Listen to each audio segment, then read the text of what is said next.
Meus amigos, mais uma vez estamos aqui neste domingo. Vários deles já passamos aqui comunicando com vocês através dessa mídia. Estamos vivendo num tempo de confinamento, né? De redução de espaço, de limite geográfico e tantas outras restrições que nós temos. Mas graças a Deus que a palavra de Deus não está presa. A palavra de Deus está livre. Talvez a gente tenha atingido muito mais pessoas do que normalmente atingimos através desta plataforma digital. Temos falado a vocês. Vocês podem atingir o nosso, acessar o nosso canal, IPB Jaú, Igreja Presbiteriana de Jaú. Se você entrar no nosso canal no YouTube, você vai ver um sininho aí, aperta e depois vai dando espaço para viralizar para os seus amigos em outras mídias, em outras plataformas que você conhece. Então é uma oportunidade que a gente tem de espalhar o Evangelho de Cristo e uma mensagem séria, corajosa, destemida e sem compromisso com o homem diretamente, mas com compromisso com Jesus Cristo completamente. Que Deus nos ajude. Vamos começar então esse momento de celebração. É um tempo de celebração. Eu queria ler a palavra de Deus no Evangelho de Mateus, capítulo 23, a partir do versículo 13. Diz assim Jesus: Ai de vós, escribas e fariseus, hipócritas, porque fechais o reino dos céus diante dos homens, pois vós não entrais, nem deixais entrar os outros. Ai de vós, escribas e fariseus, hipócritas, porque devorais as casas das viúvas, para justificar fazeis longas orações, e por isso sofreis maior juízo, mais severo no dia do juízo. Ai de vós, escribas e fariseus hipócritas, porque rodeais o mar, o céu e a terra, para fazer um prosélito, e depois de havê-lo feito, torna o filho do inferno. Ai de vós, guias cegos, que dizeis: quem jurar pelo santuário, isso é nada, mas se alguém jurar pelo ouro do santuário, ficará obrigado pelo que jurou.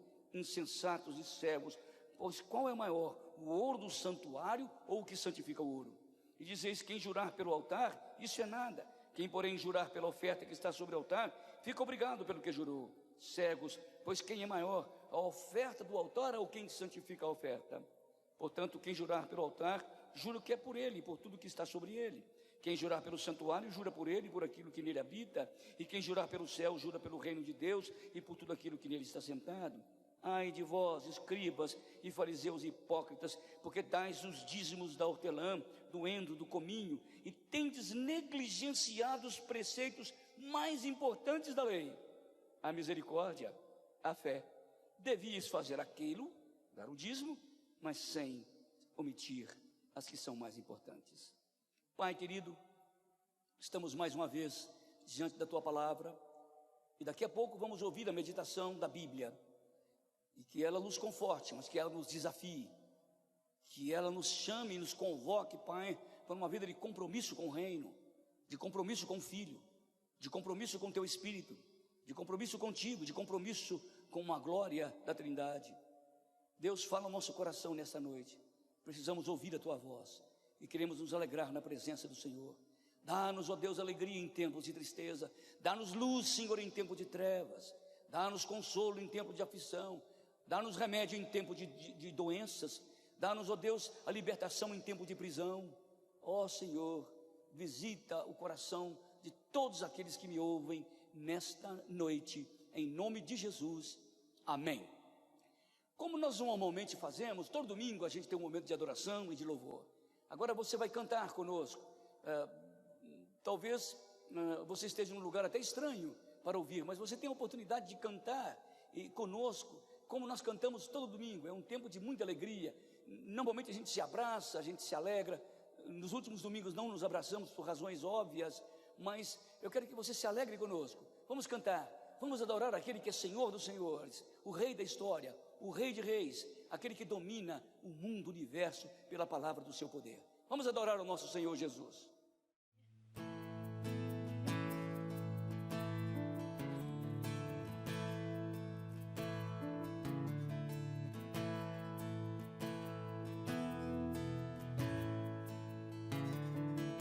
Confesso a ti, Senhor, que fraco eu sou, tão fraco eu sou, mas forte tu és. ti, Senhor, sem nada pra dar. Só quero pedir, vem, ajuda-me, ó Deus.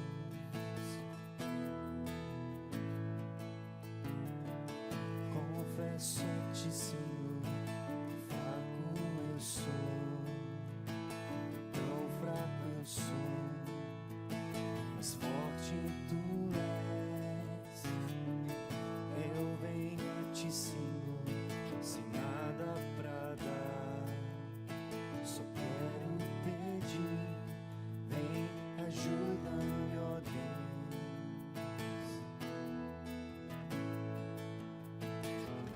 Um coração quebrantado e humilde,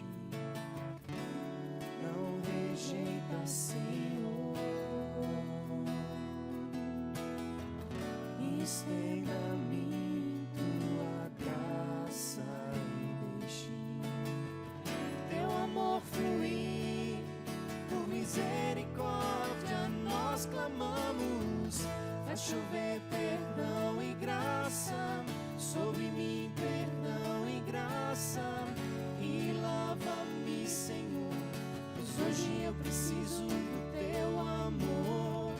Faz chover perdão e graça sobre mim, perdão e graça, e lava-me, Senhor, pois hoje eu preciso do teu amor.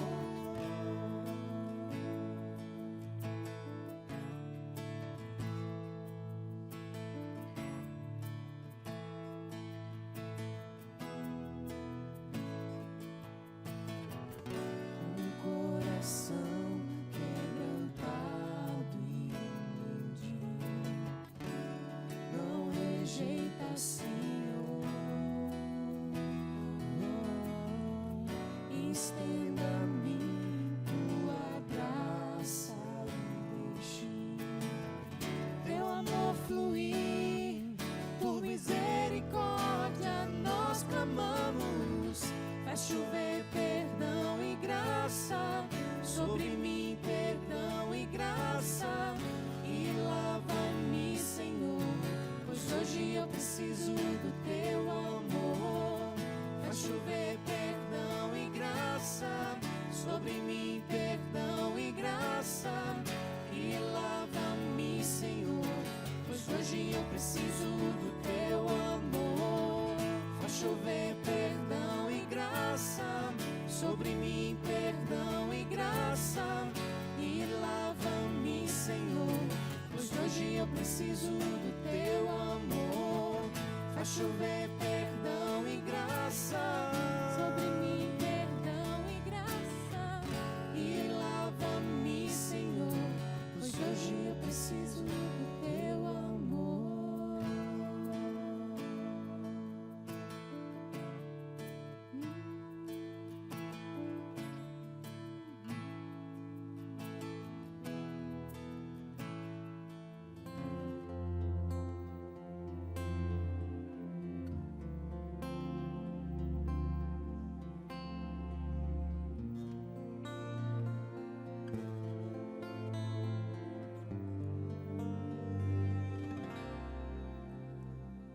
Nada igual ao seu redor,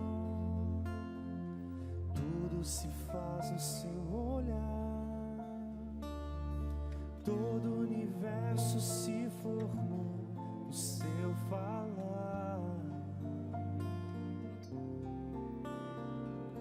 Teologia é pra explicar,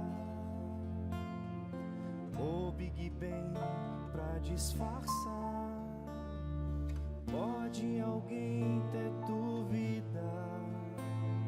Sei que há um Deus a me guardar em mim, tão pequeno e fraco, querendo sua atenção. No silêncio encontro resposta certa, então. Dono de toda a ciência, sabedoria e poder,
No silêncio encontro resposta certa então. Dono de toda a ciência, Sabedoria e poder, ó, dá-me de beber da água da fonte da vida. antes que o ar já houvesse, Ele já era Deus, se revelou aos seus. Do crente ao ateu, ninguém explica Deus. ninguém explica, Ninguém explica Deus. ninguém explica, Ninguém explica não se Deus. duvida, Ou se acredita. ninguém explica, Ninguém explica Deus. dono de toda a ciência, Sabedoria e poder, ó, dá-me de beber da água da fonte da vida. antes que o ar já houvesse, Ele já era Deus, se revelou aos seus. Do crente ao ateu, ninguém explica Deus. ninguém explica, Ninguém explica ninguém Deus. explica, Ninguém explica não se Deus. duvida, Ou se acredita. ninguém explica, Ninguém explica ninguém Deus. explica, Ninguém explica ninguém Deus. explica, Ninguém explica não se Deus. duvida, Ou se acredita. ninguém explica, Ninguém explica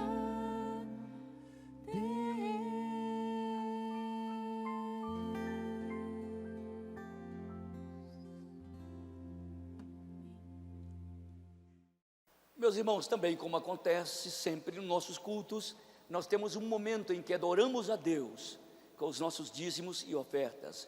Sempre costumo falar que esse momento é um momento nos membros da igreja. Por que eu falo isso? Quando você se tornou membro da igreja, você prometeu diante da sua comunidade de sustentar essa igreja moral, espiritual, ética e financeiramente. É um compromisso que você fez com a igreja. Como você pode fazer isso? Há irmãos que já depositam no banco. Se você olhar aí embaixo, você vai ver a conta da igreja. Pegue um papel, aí anote, para que você possa depositar no banco. Caso você não possa fazê-lo no banco por alguma razão, vá até a igreja, vem aqui, o secretário tem um envelope, vai colocar o seu nome, você vai trazer também a sua oferta aqui na secretaria da igreja. Tá? Então você não tem desculpa de não cooperar nessa hora difícil da igreja, ou pelo banco, ou aqui na secretaria da igreja. Mas não deixe de participar, porque a igreja continua com os seus gastos normais.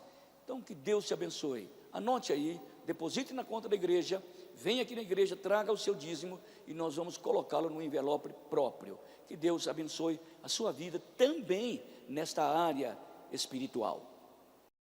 Gostaria de meditar com vocês, meus amigos, nesta noite, no Evangelho de Mateus, um texto intrigante, fascinante, impactante, um texto que incomoda os nossos corações, dada a profundidade com que Jesus trata esse problema.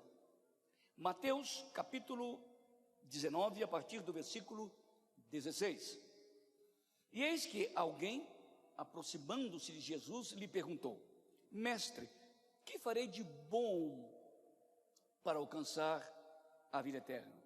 Respondeu-lhe Jesus: por que me perguntas acerca do que é bom? Bom só existe um. Se queres, porém, entrar na vida, guarda os mandamentos. E ele lhe respondeu: quais? Respondeu Jesus: não matarás, não adulterarás, não furtarás, não dirás falso testemunho, honra o teu pai e tua mãe, e amarás o teu próximo como a ti mesmo. Replicou-lhe o jovem: tudo isso tenho observado, que me falta ainda? Disse-lhe Jesus: se queres ser perfeito, vai, vende os teus bens, dá-o aos pobres e terás um tesouro no céu, depois vem e segue-me. Tendo, porém, o jovem ouvido esta palavra, retirou-se tristíssimo por ser dono de muitas riquezas. Esse texto é interessante e ele é muito atual para a nossa cultura brasileira, nominadamente cultura cristã.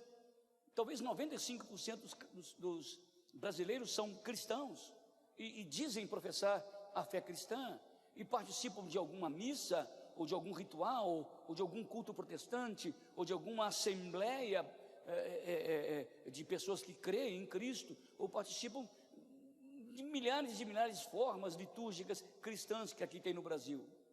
Talvez esse texto seja assim importante, dada a nossa religiosidade. A questão é o seguinte: o que Jesus está pondo em xeque aqui é, de verdade, olha dentro do seu coração, quem é o seu Deus? Olha, esse moço, primeiro, ele tinha tantas virtudes que nós brasileiros temos. Aparentemente, quando você lê esse texto, você vai dizer: por que esse moço foi procurar então Jesus? Se ele tinha tantas virtudes, se ele era tão religioso, se ele entendia tanto das coisas da religião, se ele sabia rezar, se ele sabia o Salmo 23, se ele sabia fazer oração, se ele sabia a hora do culto, para que procurar Jesus? Qual é o sentido? Qual é o interesse? Na verdade, o que ele queria é que Jesus pudesse sacramentar, pudesse carimbar o passaporte da sua salvação. Ele imaginou isso. Eu já conversei com tantos intelectuais religiosos, eles dizem: você é um candidato número 1 para entrar no céu, você é uma pessoa apropriada para entrar no céu. E aparentemente sim. Você não vejam, primeira coisa, ele procurou a religião no tempo certo. Ele era jovem. Há muitas pessoas que dizem que a religião é coisa para velho, e muitos amigos me dizem: olha, Cícero, quando eu ficar velho eu vou para a igreja. Esse moço não pensava assim. Para ele, religião era coisa para a vida inteira. E ele era um moço tão correto que ele procurou Jesus na época certa, quando ele era jovem. Ele teria toda uma trajetória existencial para servir a sua religião, que era uma religião extraordinária. Aliás, o farisaísmo era. Então esse moço, ele foi procurar Jesus na hora certa. Mas não somente isso, ele foi procurar a pessoa certa. Quem mais poderia falar de religião ou de vida eterna que Jesus? Olha, me impressiona muito como os fiéis, vamos assim dizer, são inocentes. Sempre eles procuram uma última palavra, não na Escritura, não em Jesus. Procura no pastor, procura no padre, procura no líder religioso, buscando neles a última palavra sobre religião, a última palavra sobre vida eterna. Nós somos os experts, nós somos os preparados para levar as pessoas para o céu. E muitos de nós, inocentemente, damos crédito ao ser humano, que é um crédito só de Jesus. Esse moço não. Ele não só foi procurar na idade certa, mas foi procurar a pessoa certa. Quem mais pode falar de vida senão Jesus? Quem mais pode falar de vida senão aquele que criou com as suas mãos todo o universo? Que criou os peixes, as aves, as árvores, os rios, os mares, os igarapés, as chuvas, os trovões, as nuvens, as estrelas, os astros, os sóis que existem no mundo. Jesus é o dono da bios, da vida. Mas não somente isso, Jesus também é o dono da zoe. Foi ele que deu vida ao coração do homem lá no Éden. Foi ele que jogou o fôlego da vida nas narinas de Adão e de Eva. Ele é o dono da vida psicológica, dono da vida biológica, mas também da vida espiritual. É ele que sabe sobre vida eterna. Quem já foi do outro lado para voltar e contar a notícia para a gente? Ninguém, só ele. Ele sabe sobre vida eterna. Ele sabe sobre eternidade. Então esse moço procurou Jesus na época certa. Ele procurou a pessoa certa e fez a pergunta certa: que farei para herdar a vida eterna? Olha quantos você conhece que se envolvem tanto com os quefazeres da vida, tanto com os problemas da vida, com as lutas da vida, e não faz a pergunta ideal, não faz a pergunta que é essencial. Problema da vida eterna: eu quero saber como posso ter a vida eterna. Nessa época virulenta, de uma letalidade imensa que esse vírus tem provocado no mundo, muitos agora estão perguntando: o que vale-me esse dinheiro? E se eu partir daqui, para onde vou? Talvez esse momento de pressão tenha levado algumas pessoas a pensar assim. E eu acho que você está certo. Infelizmente você está pensando numa hora difícil, mas você devia pensar isso sempre. O meu problema não é dinheiro, o meu problema não é o casamento, o meu problema em última instância não é o filho, o meu problema em última instância não é a faculdade, nem o trabalho. O meu problema em última instância é vida eterna. Quando eu sair deste mundo, para onde eu vou? Este moço chegou na época certa, para a pessoa certa, fez a pergunta certa e teve uma postura certa. O Evangelho de Marcos, que também narra esse texto lá em Marcos capítulo 10, diz que quando este moço jovem, rico, aproximou-se de Jesus, ele prostrou-se. Que maravilha! Esse é um candidato perfeito para ir para o céu. Esse é um candidato perfeito para ter a vida eterna. Então Jesus diz, a mentalidade judaica dele: o que farei eu de bom para herdar? E ele pensava que a vida eterna fosse como a herança que ele recebeu do pai dele. Ele era um grande investidor, esse moço. Recebeu aquilo que os ingleses chamam de old money, dinheiro velho, dinheiro de herança. Ele recebeu esse dinheiro e ele multiplicou. Então ele achou que a vida eterna seria apenas uma extensão da vida dele aqui, como ele estendeu a riqueza do seu pai. Como ele fez com aquele dinheiro de herança, aquele dinheiro velho, ele multiplicou e ficou muito rico. Ele achou que, por fazer parte de alguma religião, eu herdava, quase que por genética, herdaria a vida eterna. O que farei eu de bom? Ele achou que poderia ter mérito para entrar no céu. Ele está pensando: se ele disser sobre dízimo, aí acabou a conversa, porque eu sou o maior dizimista da igreja. Isso eu faço de bom. Se ele falar sobre oração, eu que sei as orações, todas as orações da Torá, eu sei todas as orações da minha religião. Se ele falar de auxiliar os amigos, eu tenho tantos amigos e ajudo todos eles. Então, o que eu vou fazer de bom? E Jesus entrou na alma daquele homem e disse: guarde os mandamentos. Aí o moço falou: agora acabou. Mandamento? Eu sei isso desde a minha idade meninil, desde que eu era criança. Eu, Cícero, fui criado numa família protestante. Desde o ventre da minha mãe, eu canto esses hinos que vocês cantam, as orações que vocês oram, a Bíblia que vocês leem, desde criança. Talvez este moço, dentro do útero da sua mãe, já ouvia aquelas músicas lindas judaicas, aquelas pregações, aqueles sábios, teólogos e amanuenses, escritores, escribas, explicadores, mestres da Bíblia. Ele dizia: mandamentos? Quais? Meu amigo, você acha que ele não sabia quais os mandamentos? Ele queria que Jesus declinasse um por um.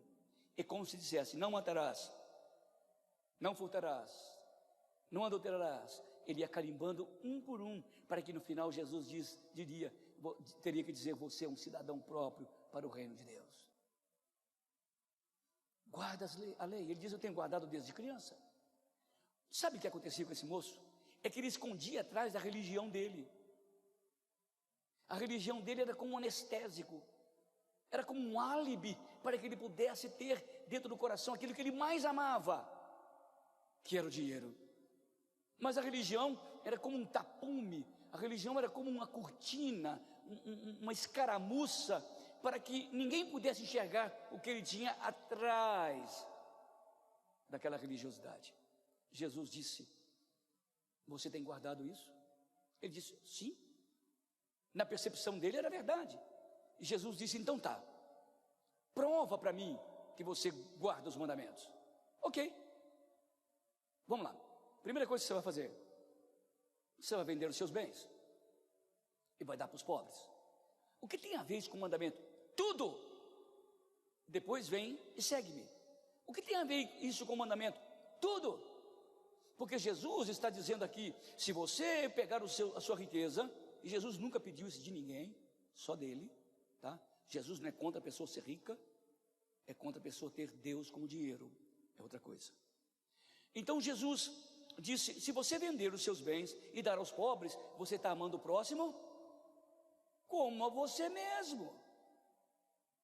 Agora, se depois que você fizer isso, me seguir, você está amando a Deus sobre todas as coisas. Em que consiste a lei? Jesus assim resume. A lei se resume nisso: amar a Deus sobre todas as coisas e o próximo como a ti mesmo. Então Jesus foi no fulcro da lei, no centro da lei, na essência da lei. Pratique a lei, pratique a sua religião, fariseu. Seja um religioso de verdade, não apenas atrás de oração, atrás de leituras, de rezas, de missas, de cultos. Seja um religioso dentro aí do seu coração. E a Bíblia diz que esse moço saiu tristíssimo, porque ele era dono de muitas riquezas. A pergunta é o seguinte nesse texto: quem é o seu Deus? Sabe quem é o seu Deus? Aquilo que te chama mais atenção na vida, aquilo que te toma a maior parte do tempo, aquilo que te obriga a servi-lo, aquilo que te obriga a amá-lo, aquilo que te coloca como dependente dele. Esse é seu Deus. Eu não sei qual, pode ser um carro, pode ser uma casa, pode ser um diploma, pode ser um filho, pode ser um neto, pode ser um segundo casamento, pode ser a empresa, não sei, mas aquilo que te faz essas coisas é aquilo que te obriga a amá-lo. Isto é o seu Deus. O Deus da Escritura é um Deus ciumento. Ele não abre mão da sua exclusividade. Ele é único. Ele não quer que ninguém dos seus servos partilhe amor com outro Deus. Por isso que a Bíblia diz: amarás o Senhor teu Deus de todo o coração, de todo o entendimento. Este moço agora estava diante de uma divisa. Eu vou ter que olhar para dentro de mim. Eu tenho que me perguntar: quem é o meu Deus? Os protestantes me ensinavam, lá no século XVIII, que no coração do homem existe um trono e existe uma cruz. Tudo aquilo que você diz que é Deus e não é, você coloca no trono. E tudo aquilo que você diz que é seu Deus, mas de fato não é, você coloca na cruz. O que você tem colocado no trono? O que você tem colocado na cruz? Isso significa dizer: quem é o seu Deus? Talvez a gente nem tivesse tanta bondade como esse moço, porque ele não aprendeu uma coisa, que Deus revela o seu amor na cruz do Calvário. Esse moço precisava de sair da religião, correndo e ir para a cruz, e encontrar ali misericórdia e perdão, e encontrar ali um Deus que pode vencer o mamon, que é o Deus da riqueza. Você deve seguir a Jesus como seu Deus, como seu valor, como a sua maior riqueza no mundo, e as outras coisas nos servirão apenas para administrá-las como cidadãos do reino. A pergunta é: quem é de fato o seu Deus? Que Deus tenha misericórdia de você, meu amigo, meu irmão. Que Deus tenha misericórdia de mim, e que possamos colocar no centro do trono da nossa vida o Senhor Jesus Cristo como nosso Rei, e nós como seus vassalos e servos. Que Deus nos abençoe. Pai querido, agradecemos-te muito por esta noite, por essa palavra que nos convida e nos exorta a seguir Jesus, exclusivamente a Jesus. Livra-nos, ó Deus, do cristianismo falso. Livra-nos, ó Deus, da religião litúrgica. Livra-nos, ó Deus, do sacramentalismo. Ó Deus, tenha misericórdia. Dá-nos um coração voltado para Jesus, e que possamos segui-lo todo dia, em nome dele, o Senhor da glória, o Senhor que deve assentar no trono do nosso coração, Jesus, o amado do Senhor, o amado da nossa vida, aquele que em breve virá. Amém. Que a graça do Senhor Jesus Cristo, o amor de Deus e nosso Pai, a comunhão, a consolação, o poder, a força e a alegria do Espírito estejam com vocês, meus irmãos em Cristo, e com todos aqueles que têm Jesus assentado no trono da vida, hoje e para sempre. Amém. Então, depois desse culto tão maravilhoso, eu espero que você possa voltar no próximo domingo, nesse horário, aqui conosco, nessa mesma mídia. Não esqueça de entrar no canal da igreja, Igreja Presbiteriana de Jaú, IPB Jaú. Entre nesse canal, acesse aí, viralize, transmita isso, para que a gente possa atingir centenas e centenas de amigos para ouvirem a mensagem desafiadora do Evangelho de Cristo. Eu espero você no próximo domingo. Deus assim nos abençoe.